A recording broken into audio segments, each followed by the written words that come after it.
मोरडा पंचायत रे बीजेडी रो जनसंपर्क पदयात्रा रे विधायक को योगदान। सारा ओडिशा रे बिजु जनता दल रो जनसंपर्क पदयात्रा आरंभ होईछि।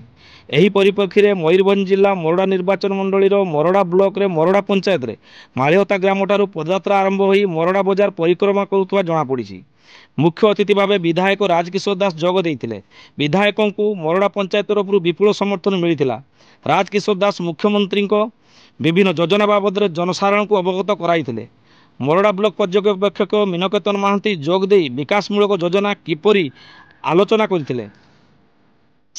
सरकार को योजना किपरि साधारण जनता पाखरे पहुंचीजिवो से नहीं कर्मी को गुरुमंत्र देइथिले। उक्त पदयात्रा रे वरिष्ठ नेता घासीराम बेहरा, टूना महापात्र, तपन कुमार महांती, सुधांशु राउत, निरंजन कलिया, बिजु जनता दल ब्लॉक सभापति जयप्रकाश राउल, ब्लॉक अध्यक्ष पीथनाथ सोरेन, बीजेडी नेता अमूल्य दास, जिला परिषद सभ्य अभिराम भुई और मीनाक्षी सोरेन, नारी नेत्री विद्युत प्रभा बेहरा उपस्थित थिबा बेले बीजेडी ब्लॉक रो युव नेता अंजन नायक पदयात्रार भार नहीं बेले सहयोग करते पिंटू बारिक, उत्पल महांत, मानव धल, मनोरंजन राउत, दिलू धल, सत्यवान बेहरा, सर्वेश्वर बारिक सहित अनेक आगधर नेता उपस्थित रही बीजेडी सरकार जनहितकर योजना विषय जनसाधारण को अवगत कराइथिले।